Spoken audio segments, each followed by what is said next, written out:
você somos o improvável de Deus. Muita gente pode dizer, esse aí não tem mais jeito. Isso aí não. Esse não. Essa não. Mas o Senhor, aquele que morreu por mim e por você, diz, esse sim. Você sim. E o Senhor trouxe você aqui nesta noite para te dar uma palavra de transformação na sua vida e de cura. Cura da sua alma. Amém? Eu creio que todos conhecem a história de José. José, que era um filho querido de Jacó. E aqui a gente vê um grande erro de Jacó de deixar claramente que amava mais a José do que aos outros filhos. Quem já passou por isso na família? As mães amam a todos igualmente, nem sempre, não é mesmo? E tem algumas que demonstram que amam mais a uns do que a outros. Avós que declaram amor mais a uns do que aos outros, e assim vai indo, tios e tias. E isso causa grande revolta, tanto na vida de quem vive excluído, quanto daqueles que olham, né, e falam assim, por quê? E nós temos que ter um cuidado diante do Senhor de tratar todas as pessoas igualmente, até mesmo na casa do Senhor. Muitos de nós só damos valor àquele que a gente olha e acha que ele tem alguma coisa valorosa. E aquele que vem mais humildezinho na casa do Senhor, as pessoas não dão muito valor. A gente julga muito pela aparência. E o Senhor olha dentro do meu coração e olha dentro do seu coração. E ali José, ele teve um sonho uma vez e foi contar na sua inocência para os seus irmãos o que ele tinha sonhado. E isso causou muito mais raiva aos seus irmãos. Olha lá, o sonhador. Porque o sonho de José era um sonho de Deus. Era um sonho que já estava anunciando o que Deus ia fazer na vida de José. E aquilo criou mais raiva diante do coração dos seus irmãos, que passaram a odiá-lo. E certa vez, os seus irmãos estavam lá, cuidando dos animais de seus pais, do seu pai. E Jacó manda José ir lá vigiar os irmãos, porque eles não eram honestos. Ele pegava os bichos, eles matavam, comiam, faziam festas entre si, deixavam as coisas de qualquer maneira. E Jacó, por confiar muito em José, tirando a autoridade do filho mais velho, mandou José ir ali. E José foi. Quando chegou ali, seus irmãos começaram, lá vem ele, lá vem o sonhador, lá vem aquela irmã de novo, cantar aquele hino, lá vem aquele lá de novo, falar de Jesus para mim. E assim eles planejaram, vamos matá-lo? E assim eles fizeram com José, o lançaram naquela cova, prenderam e mataram.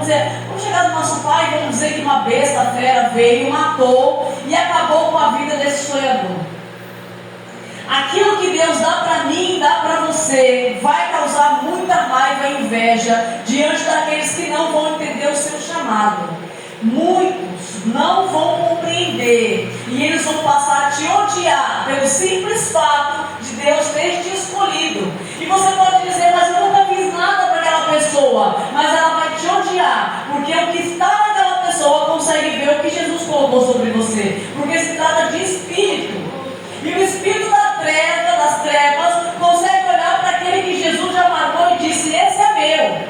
E você pode ir para a direita e para a esquerda. Quando Deus tem um plano na sua vida, Ele traz você de volta para a casa do Senhor.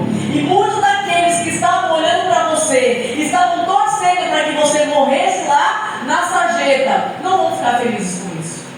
Dentro da sua casa, você vai causar muita raiva por servir o Senhor, por ser diferente aos olhos Aleluia. de todos da sua casa, porque todos seguem uma direção, você vai para outra contrária.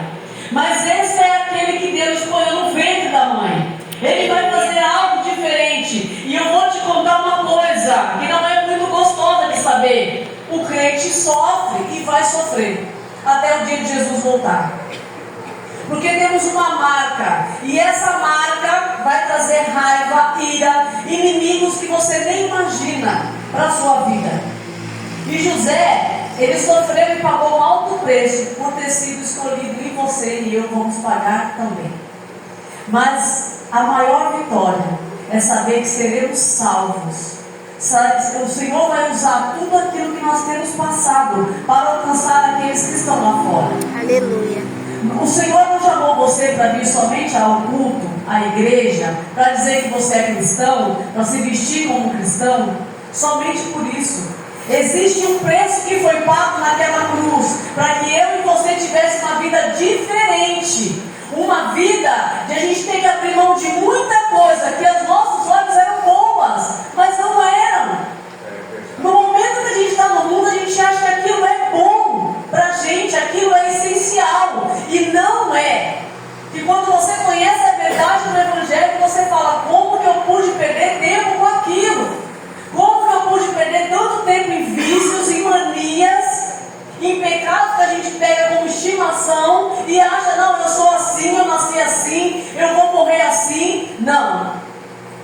O maravilhoso de saber que Deus, quando me escolhe você, Ele transforma o nada, o ninguém, o improvável no servo de Deus na terra. Aleluia. Mas não é para a gente somente vir à igreja e ficar aqui. É para sermos a luz do mundo, sim. A diferença no mundo, sim. A diferença em nossa casa, em nossa rua, em nosso bairro. Mas a irmã, eu vou sofrer o resto da vida? Não, tem coisa boa no caminho. Glória a Deus. Tem coisa boa. Tem muita coisa boa. Quer experiência melhor do que a gente sentir a presença de Deus? Do que o Senhor te chamar de servo amado, de você orar e o Senhor responder, de você orar e você sonhar, e o Senhor te revelar em sonho, Deus te tomar e Deus revelar coisas que você nem imaginava. Esse é o privilégio de servir a Deus. Muitas das vezes seremos perseguidos, humilhados, sem entender, como eu já disse aqui. Porém, o que vem, eu não posso controlar. Eu não posso controlar o que vão fazer contra mim. Posso? Não posso. Mas o que eu posso fazer é que a minha atitude vai determinar a minha vitória. A maneira que eu vou me posicionar, assim como José. José foi vendido como escravo. E ali ele foi vendido, estava trabalhando nas terras. E o Potifar escolheu ele. Ele foi trabalhar na casa de Potifar. José não chegou ali falando: olha, eu estou aqui porque os meus irmãos fizeram isso, isso e aquilo. Não, José trabalhou com decência. José exaltava o nome de Deus numa terra que era cheia de ídolos, onde ninguém ali falava-se do Deus vivo. José honrava aquilo que ele acreditava. E José ali se manteve na posição. Não se vendeu, não se corrompeu, não culpou ninguém, não ficou ali murmurando o dia inteiro: olha, meu pai é rico porque Jacó era rico, ou ele trabalhava como escravo. E quantas vezes eu e você ficamos colocando desculpas e culpados diante da minha situação? Não, mas eu estou assim porque fulano fez isso comigo. Não, hoje eu sou assim porque falam mal de mim, porque me perseguem, porque isso e aquilo. Não, a posição do cristão tem que ser como José. Onde quer que você esteja, fale do nome do Senhor. Sejamos testemunhas vivas, cartas vivas, como diz o apóstolo Paulo. Que nós, ao chegarmos nos lugares, não venhamos ali a derramar sobre as pessoas as nossas frustrações. Porque tudo que você passar hoje será para grande processo que você vai chegar lá na frente. Como que a gente vai chegar numa posição que a gente não passar pelo estreito? Até para estudar, para a gente conseguir uma profissão, nós temos que estudar, passar pelo estágio, passar pelo processo seletivo, aí fazer um concurso, para você conseguir chegar a exercer a sua profissão. Porque com Deus vai ser diferente. É com ordem, é com decência, é com sofrimento. Você vai chegar e falar com autoridade: eu cheguei aqui, mas enquanto eu também sofri, também passei. Mas o nome do Senhor tem que ser exaltado na minha vida e na sua. Aleluia. Não podemos colocar Deus às vezes como vilão. Ah, mas depois que eu fui para a igreja, minha vida piorou. Então Deus é ruim. Então Deus te escolheu porque Ele é ruim. Não, a minha posição e a minha vida tem que ser para louvor e glória do Senhor. Glória a Deus. Sabendo, cristão, que tudo que você passa hoje, amanhã vai ter resposta, amanhã vai ter vitória. Hoje parece que não tem saída, mas amanhã o Senhor vai abrir uma porta e você vai entender todo o processo que você passou. Deus, Ele não esqueceu de José na cova. Não esqueceu. Aleluia. E a fidelidade de José fez toda a diferença. Olha aqui em Gênesis 40,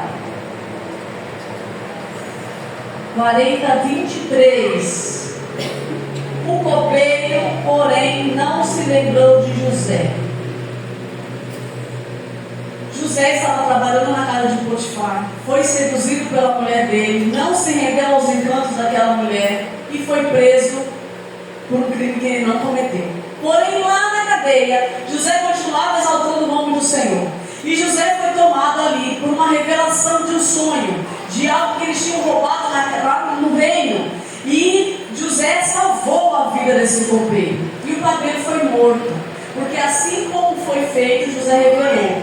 E José, quando ele saiu da cadeia, José falou assim para ele: olha, lembre-se de mim. E a palavra do Senhor diz aqui que o copeiro se esqueceu dele. 2 anos se passaram para que o copeiro se lembrasse de José. Foi o copeiro que lembrou de José ou foi o Senhor que agiu na hora certa? Porque em Gênesis 41, versículo 1 diz assim: e aconteceu que ao final de 2 anos inteiros, a honra chegou na vida de Jesus. Aleluia. Porém, quando a honra chega, aí esse homem conta para Faraó que existe lá na cadeia um homem que Deus usa, que ele fala de sonho, que ele salvou a vida dele, ele contou a história. Faraó manda chamar José, traz José aqui. E José é coroado, é exaltado, é levantado como ali governador do Egito.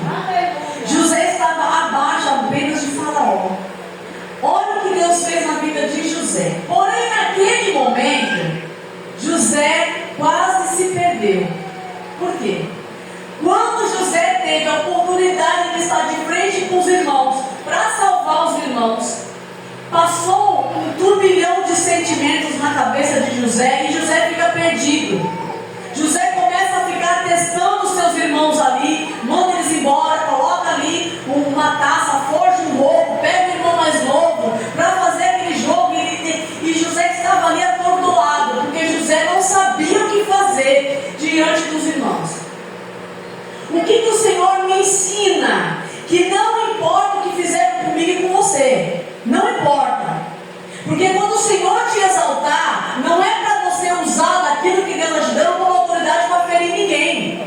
Deus não quer que você seja vingativo. Olha, agora eu tenho poder, agora eu vou fazer isso com você. Lembra aquela vez? Não é isso que Deus quer que eu faça com você. Deus quer que nós sejamos transmissores da bênção de Deus. E ali ele ficou atordoado e testou os irmãos e ficou sem saber o que fazer. Porém, José, ele chora e começa a vir ali a consciência de José. Não deixe que a vingança fale mais alto do que o propósito de Deus. Aleluia. Não tem uma música que até hoje a gente, quando cantava na época, a gente não achava aquela música bonita, mas hoje assim a gente vê que era um espírito de vingança, o sabor de mel. Quando você me vê, quando me verem aqui, tipo, você vai ver, como assim, né? E é um espírito de vingança. Ó, agora eu tô aqui, eu caí, vai ter que ver. Não! Que espírito é esse? Não é assim que o Senhor quer que eu faça e nem você faça. Não deixe que o espírito da vingança torne a roubar os propósitos de Deus na sua vida. Tudo que você está passando hoje, irmão, pode ser humilhação, pode ser afronta, pode ser vergonha. Não é para você esfregar na cara de ninguém, é para que você mostre para aquela pessoa: ó, quem mudou meu cativeiro foi Deus. Quem fez isso na minha vida foi Deus. E não é porque eu sou bom, é porque Jesus é maravilhoso. E você vai ajudar ainda aquele lá que te ofendeu, que te humilhou, que te pisou. Porque é assim que você não vai ganhar essa alma para Jesus. Você não vai ganhar ele, você não vai pregar com o seu testemunho. Porque as pessoas esperam que você se vingue delas depois. As pessoas esperam que isso aconteça. Certa vez eu trabalhava no posto de gasolina aqui no Jardim Real. Eu trabalhava ali. E tinha 2 moças que trabalhavam comigo. E uma delas eu fiquei bem próxima daquela moça. E E a outra, com ciúmes da minha amizade com ela, falou um negócio que eu não tinha falado. Sabe aquela coisa? Olha, você está muito amiga da Fátima, mas ela falou isso pra você, de você para mim.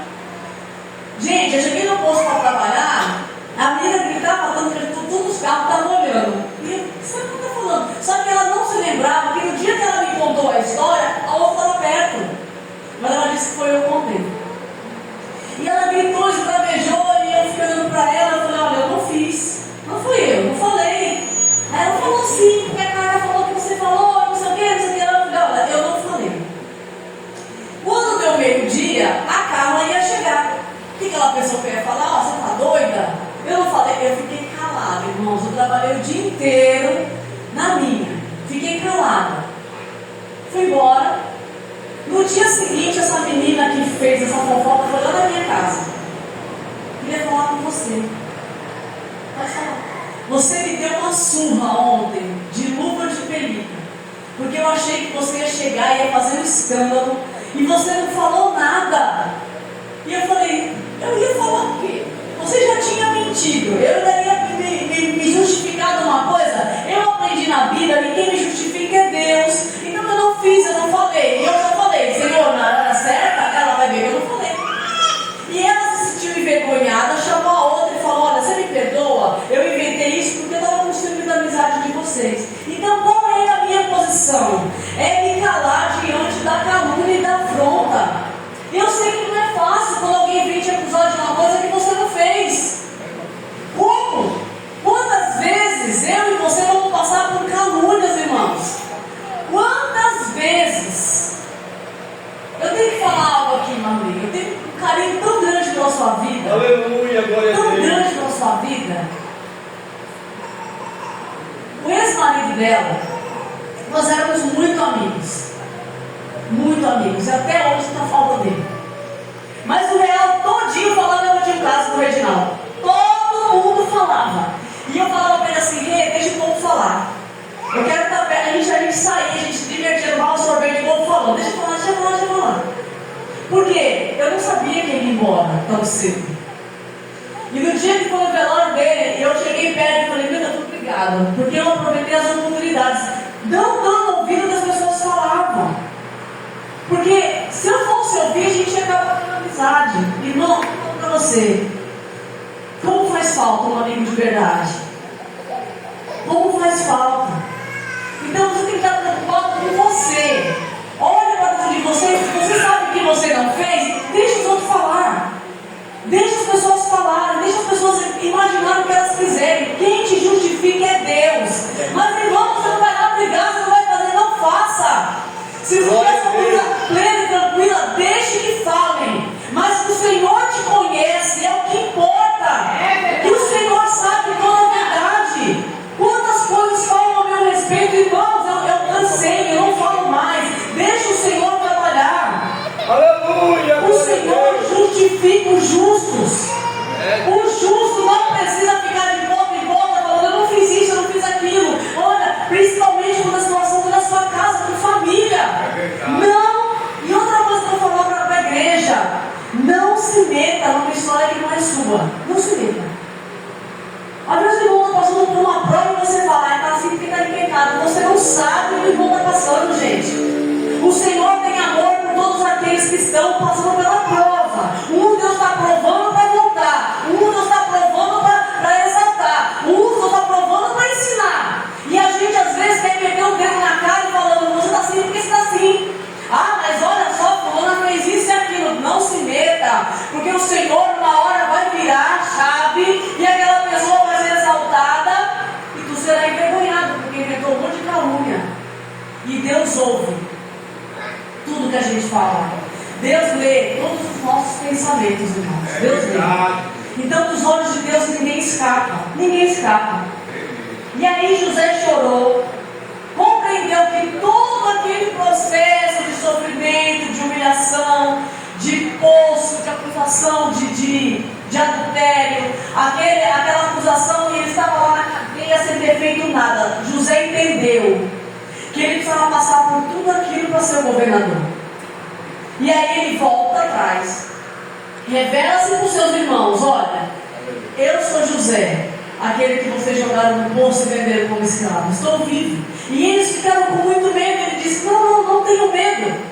Eu entendo que Deus me trouxe aqui para que eu pudesse mudar a história da gente. Porque Ele salvou todo aquele povo através dos sonhos que Deus deu a ele. Aleluia. E o sonho que José teve lá na adolescência, que todo mundo ria dedicado, se cumpriram. Qual foi o sonho que Deus colocou no seu coração? O que foi aquilo que Deus já falou para você que vai fazer e a gente às vezes fica duvidando? Mas quanto tempo já se passou? Passaram-se anos. O tempo de Deus é diferente do meu, irmãos. Se o Senhor falou que vai te exaltar, Ele vai te exaltar. Se o Senhor falou que Ele vai te dar, Ele vai te dar. Se o Senhor falou que vai tirar, Ele vai tirar. Se Deus falou que vai mudar o cativeiro, Ele vai mudar o cativeiro. Nós temos que permanecer como José, na posição de entender que Deus é Deus. Na hora que Ele quiser fazer, Ele faz. Porque Ele é Deus. Ele muda, Ele faz, Ele transforma. Eu passei por um milagre que as pessoas da minha igreja falavam assim: nossa, se fosse você, eu nunca mais ia naquele hospital, deixa ela morrer lá. Minha filha tem 22 anos. O pai dela faleceu quando ela tinha 8 meses. E quando ele estava enfermo, eu descobri que ele tinha HIV. 3 anos juntos, 3 anos casados, eu recém-convertida, não conhecia muito da Bíblia, e passei a maior experiência assim, terrível.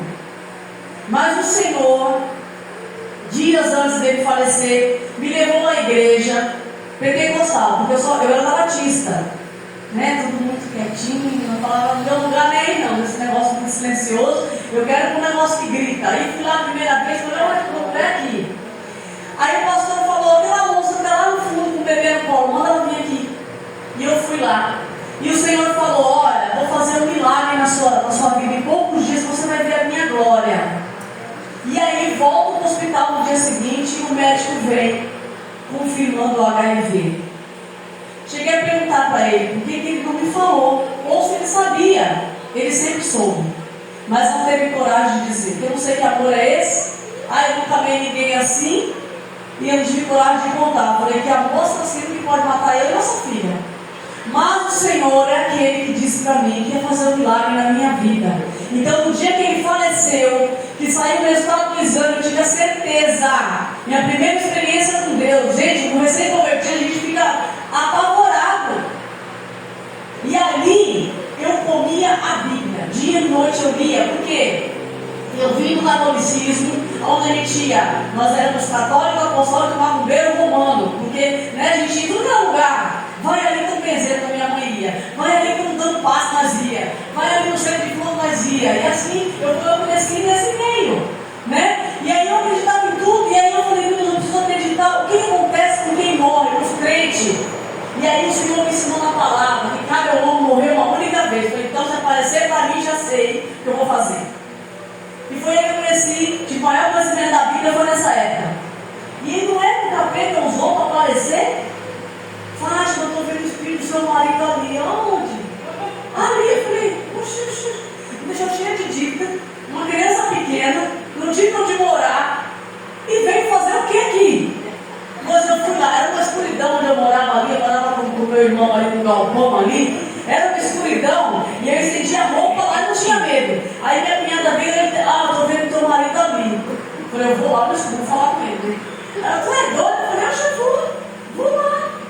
E segue. Fui lá, tá aqui, ela é aí. Eu falei: tu veio trazer um cheque, porque tu deixou um monte de conta para me pagar. Tu vai fazer o que aqui? Volta para lá, em nome de Jesus, porque a palavra do Senhor diz que não é de se estranhar que o diabo nos segura em grande luz para enganar os salvos. Então não é você. Aí o diabo, ainda não contente, começou a usar a imagem do meu marido na casa da minha mãe. Minha mãe medrosa, tadinha, tinha medo de tudo. Dormia trancada, não tinha medo de espírito. Aí eu falei: mãe, o fantasma passa pela porta. Ai meu Deus do céu, tinha medo. Aí o diabo começou lá. Chegava na minha dela lá que lia os negócios lá: o Minha mãe e eles tinham brigado, aí minha mãe tinha medo. Aí um dia eu cheguei lá e falei, gente, nunca mais o diabo vai usar a imagem dele. Porque ele é um servo de Deus, não, peraí. E a mãe hoje está comigo na árvore. Na árvore. Fui lá, peguei o óleo da cozinha, ungi minha mão, fui lá e falei, Satanás, nunca mais você vai usar a imagem dele para enganar ninguém nessa terra. Porque é do servo de Deus, e eu como esposa, eu te proíbo de usar a imagem dele. E não, nunca mais aparecer. É a realidade que eu tenho que ter. Isso aqui, ó. Se eu não tiver conhecimento da Bíblia, o diabo vem e te engana. O diabo vem e me engana. Com estudos e conhecimento que não estão na Bíblia. Testemunho de uma parte da sua boca fala um monte de bobeira e você acredita porque não conhece a palavra. E fica brigando comigo, com você, dizendo que a namorar é cara de parede, com tijolo. E eu falei, para de loucura, eu quero ir para o céu, quero saber se é cara de parede, é de ouro. Então a gente tem que conhecer a palavra. Aleluia. A palavra. É a palavra do Senhor que vai te levar para o céu, irmão. É a palavra do Senhor que vai mudar a sua história, o seu cativeiro. Hoje parece que é só humilhação. Só falta isso, falta aquilo. Vai chegar o dia que Deus vai reverter a situação e você vai ter para dar. A palavra diz que você não vai pedir emprestado para ninguém, você vai ter para dar. Não é para ninguém estar cobrando, não, é para dar. Dá, esquece. Né? Não fica na porta cobrando, não, viu? Para a oração de macumbeiro vai matar, Jesus vai lá matar. Não. Nada pode paralisar a sua fé. Nada. Quantos de nós ficamos na igreja morrendo de medo? Morrendo de medo, sem lembrar-se da palavra e da promessa. Que nesta noite você se apegue naquilo que o Senhor te prometeu. Ai, irmão, faz tanto tempo que eu nem lembro mais. Fala para o Senhor, Senhor, traz a minha memória aquilo que o Senhor falou que ia fazer na minha vida, porque eu já esqueci. O tempo levou a promessa embora. O tempo fez eu esquecer, Senhor, até de quem eu sou. Irmãos, se levante diante do Senhor e saiba quem você é. Aleluia. Saiba que o Senhor escolheu você para ser exaltado, não para ser humilhado o tempo todo na terra. Passe pelo processo, mas passe. Não dá para ser aquele crente a vida inteira lá, sabe? Miserável, pobrezinho. Ah, Jesus é humilde, é. Mas não quer que você morra passando fome, nem necessidade. O Senhor quer exaltar a sua vida, mas coloque em prática aquilo que Ele falou que ia dar para você. Que o Senhor cure a sua alma nesta noite. Esqueça o que te fizeram, irmãos, esqueça, coloque na mão do Senhor. O Senhor viu, o Senhor vê teu choro, tua dor, teu lamento, o Senhor viu. Então coloca na mão dele de uma vez, mas não tira mais. Senhor, eu coloco fulano nas tuas mãos porque ele magoou, me machucou. Então cura minha alma, Senhor. Senhor, a pessoa me passou uma rasteira. Quantas coisas eu passei, irmãos? Naquela época, crentes, nós tínhamos um salão de beleza, esse meu esposo que faleceu. Crentes, eles destruíram meu salão. Eu posso garantir para você, eu falo com autoridade para os crentes. Sabendo que eu estava passando fome, ia lá e fazia as coisas fiadas. Nunca mais pagava. Ai, mãe, eu vou numa festa, por favor, eu falava, não dá para fazer? Ai, sábado vem me pagar. Nunca veio. Até que eu decidi fechar o salão. Então, só que eu posso falar isso para o mundo? Não. Eu vou falar dos crentes que destruiu. Não. Fico quieta. Mas o Senhor viu. O Senhor viu. Cabe a mim colocar meu joelho no chão e falar, Senhor, entrega nas tuas mãos aquele que fez isso e aquilo. A afronta, Deus viu. E vai mudar a sua situação. Somente creia que o Senhor vai transformar o que você é hoje em exaltação, para que você ganhe outras almas para o Senhor Jesus. Esse vale não é para você morrer, é para que você saia dele sabendo que o Senhor já te pegou pela mão, já marcou você como profeta nesta terra, como diferencial na sua casa. O improvável de Deus, põe isso na cabeça, o improvável de Deus é você e eu. Mas somos improváveis que vão resgatar essa geração que está perdida aí. Aleluia. Amém? E assim agradeço a oportunidade em nome de Jesus.